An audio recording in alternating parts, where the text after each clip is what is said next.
It's a significant milestone. Monday, May 26th, a spectacular anniversary. I'm so glad you joined this broadcast. Welcome to the DESOPADEC Weekly as we bring on a special edition on 2 years of impact since the birth of the new board of Delta's foremost interventionist agency. Joy Ucheyi is my name. Thank you for joining us.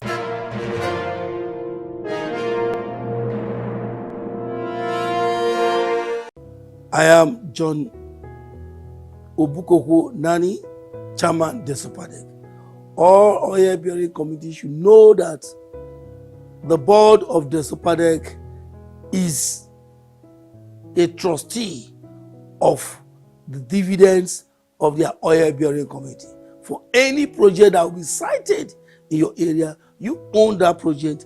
Anything that is done, whether by way of human capital development or project cited in your area, you should make sure it is your own and not the board. The board is just there to implement, to apply those things that belong to you, so you own it as your own.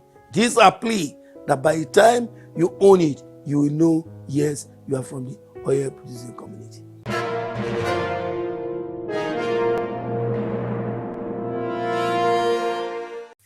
The board of the Delta State Oil Producing Areas Development Commission, DESOPADEC, is celebrating 2 years in office. 2 years of unrelenting commitment, 2 years of unprecedented progress in infrastructure and human capital development across Delta State's oil producing communities.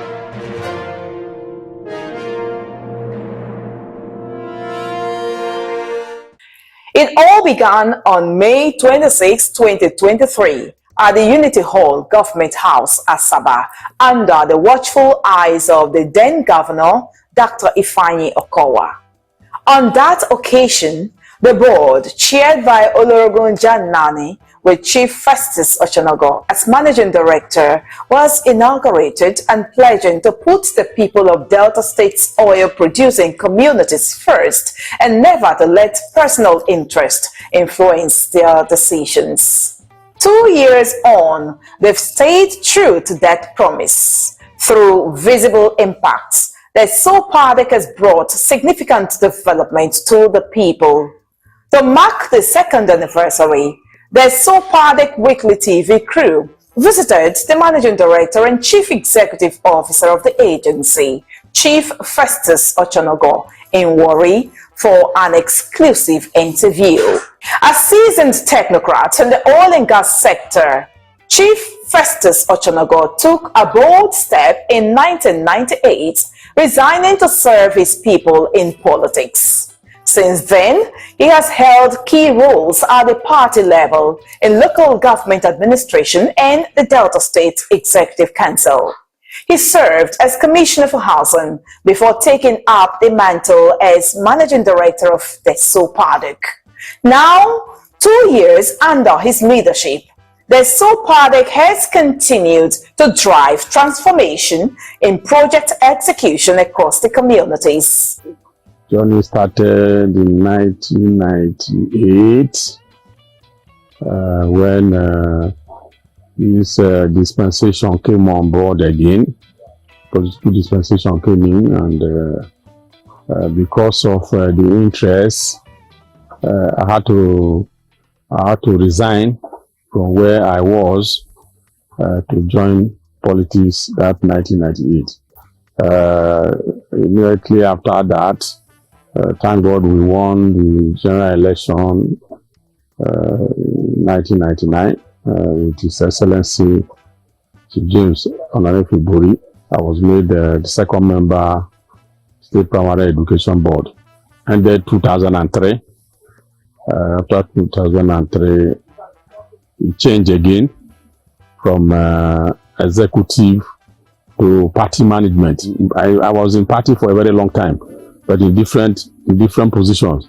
Vice chairman, from vice chairman North, acting state chairman of the party. From acting state chairman of the party, came back as deputy state chairman Thereafter ended up as state organizing secretary before eventually stepping out of the state on party administration to the zone as South organizing secretary of the party. All this ended, the party management side of it ended in 2015. 2015, we were lucky again, won the general election. Our governor had a different person now. Senator Dr. Ifeanyi came in, won in 2015, and started in 2015 and pick up another executive assignment with him as senior political advisor. So I was senior political advisor from 2015 to 2019. 2019 continued, but in a different capacity. Moved over as commissioner for housing, 2019 to 2023. So 2023 it changed again, and here we are from 2023 to date. The story of impact is not complete without understanding the man at the helm, his hurdles, and how he has navigated the complexities of this crucial assignment.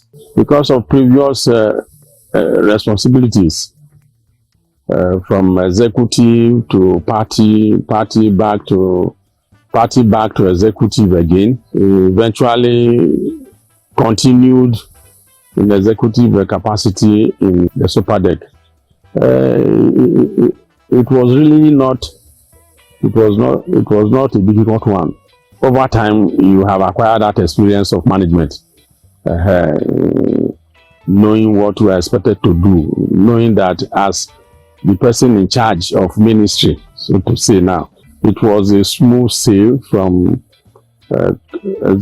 state executive management to the DESOPADEC management, because what are we doing here? We are all providing management, providing leadership, supervising what others are doing, and that is what we did as a commissioner. You supervise what your permanent secretary is doing, what the directors are doing that are under the and being that at the state level it was wider.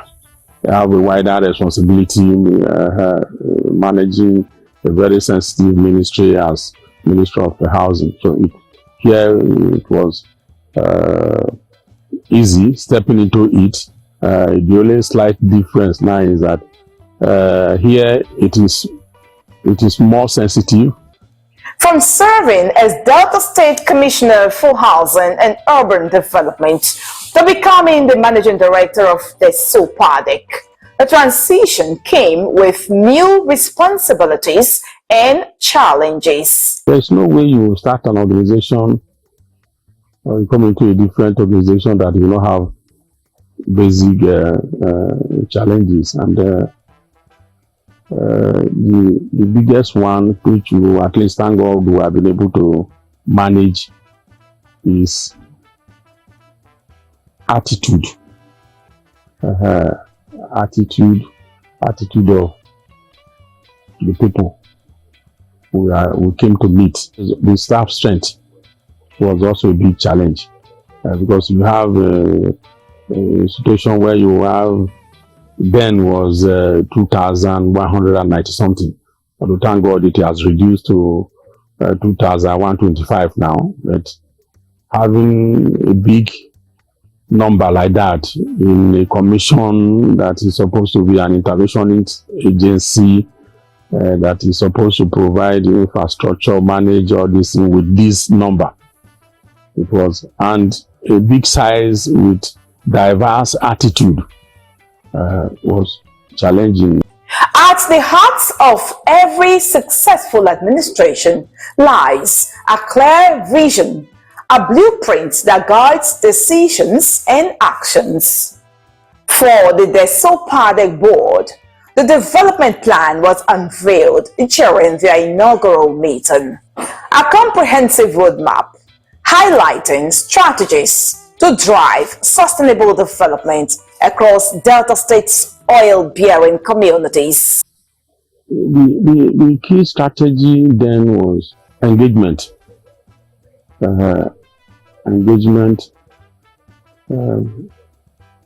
From engagement with leadership of the mandate areas, because we are here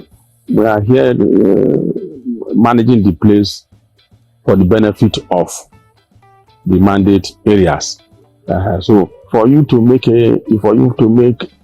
any impact, security wise or infrastructure wise, there must be that engagement. From building roads, health centers, and schools to empowering youths, women, and artisans with sustainable skills, the Commission's footprint continues to expand across the host communities. But how are these interventions designed and delivered? In a state known for its ethnic diversity, how are projects equitably allocated across the various ethnic nationalities? You have this engagement mechanism. You have the reps, you have the EDs from there, which are always with their people, and they know the feelings of their people, and they discuss with them.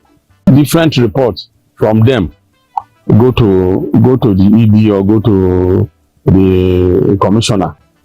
So they are the one that put all these things together and bring to us at the management level. And interestingly, we are guided by the production quantum. We are guided by the production from each nationality. So whatever you are bringing, we will make sure that it is tied to what you are producing from your area. So that is what we normally use in determining how much you get.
Since the inception of the M.O.R.E agenda, the administration of Governor Sheriff Oborevwori has demonstrated unwavering commitment to meaningful development, the creation of opportunities for all, the implementation of realistic reforms, and the promotion of enhanced peace and security across Delta State. 2 years on, the results are clear. visible, measurable, and impactful.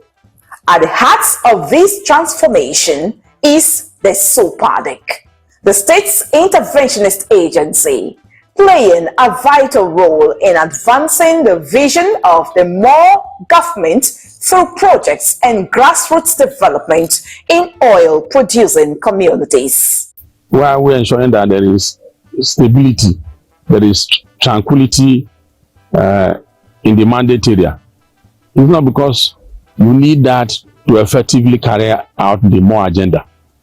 If there is crisis in anywhere as a result of vandalization, I will not affecting. We are indirectly affecting the M.O.R.E agenda. So, and that is our role, to also ensure that there is tranquility in the mandate area, so that smooth operations of the producing companies will go ahead. Under the M.O.R.E agenda, the Commission has received the necessary support to effectively fulfill its constitutional mandates. It has also undergone a strategic redirection, placing emphasis on accountability, transparency, and responsible management of funds derived from oil-producing communities. In a show of commitment, the Delta State government has taken a hands-on approach, supporting the protection of lives and property, particularly within oil and gas installations, while also driving infrastructure and human capital development. This all-inclusive vision ensures that the people in the DESOPADEC mandate areas receive the attention and development they rightfully deserve from the state government and the DESOPADEC. You have a ministry in charge of oil and gas activities in the state, and we are working cordially with that ministry. We are also supporting them to ensure that anything they need in terms of assisting, we assist. In terms of information gathering, we assist. We assist. So that has also made the work easier for us, because we have not gone personally as a commission to start talking about this partnership with others. But for the multinationals, yes, we have a relationship with them. In terms of making sure where they are operating is peaceful. As an interventionist agency operating at the heart of Delta State's oil-producing regions, the DESOPADEC plays a critical role in fostering peace, stability, and development in communities that host vital economic assets. But beyond government support, collaboration with key stakeholders, especially oil companies, is essential in maintaining a secure and enabling environment for operations to thrive. We sought to understand the nature of these partnerships and the role they play in promoting harmony and development across the region. Leadership of this mandate areas, leadership in terms of traditional area, in traditional institutions, youth bodies, and as well as students from this mandate area, because they're also part of the mandate areas, and we will continue to do what we are doing, while also continue our relationship with our workforce, because they will also need to be happy. Thank God we have been promoting them regularly, annually now, and we will continue to do that to ensure that they are also supportive. In any progressive institution, internal reforms are essential to achieving lasting impacts. At DESOPADEC, administrative restructuring and operational efficiency are critical to delivering on its mandates. With just 12 months remaining for the current board, the spotlight is now on vision, strategy, and legacy. What changes are being implemented to strengthen the Commission's effectiveness? And what are the Managing Director's priorities for the DESOPADEC? So we're also planning to do training of the senior management team and the directors, so that we will keep ourselves abreast of governance regulations. Training is every day. So that we have done before, that we are doing our own internally does not mean that is the end. We will provide the opportunity for us to see them more, and people from outside will also talk to us to enhance our knowledge, to also enhance our governance capacity. As the DESOPADEC commemorates 2 years of impactful service under the current board, it is a moment not just for reflection, but for gratitude and renewed commitment. With the visible strides made across Delta State's oil-producing communities, what message does the Commission have for the driving force behind the M.O.R.E agenda, Governor Sheriff Oborevwori, and the people whose lives have been touched by its initiatives? Thank God that he has come and defined his direction, and he has said this is the more he wants to bring, and in achieving the more we need to do it this way. And thank God debtors are also both people that are in government and people that are also seeing the impact of that more. What we need to do again is to continue to pray. Continue to pray for him, continue to support him, continue to be part of the government, because government is not necessarily for him alone. We are all part of governance infrastructure. You said that you are a market woman or artisan or keke driver. You are part of the government. If you don't buy in and you start making things difficult, the government will not move smoothly.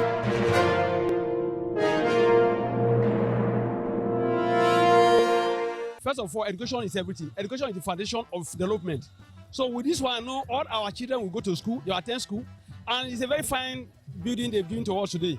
We are very, very grateful. But if you enter the class, there's so many things. When we were attending primary school in the 70s, they were not like this. There was not even a door in the place. So today, in fact, is the happiest day in my life to see something like this. This is something the community cannot even do for under 10 years. It's what people have done for us. So we're happy with DESOPADEC.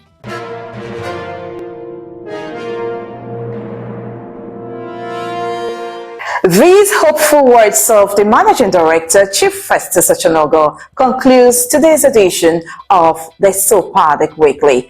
Thank you for joining with us on these 2 years of the DESOPADEC Board. We appreciate your time and we keep celebrating the M.O.R.E agenda in Delta State. For more on this, follow us on our social media handles on your television screen. If you have questions to ask, contributions, and of course suggestions on how we will continue to uplift Delta State, to send in, follow us, share and comment. On behalf of the entire crew, Joy Uche is my name, and we will see you in a fortnight.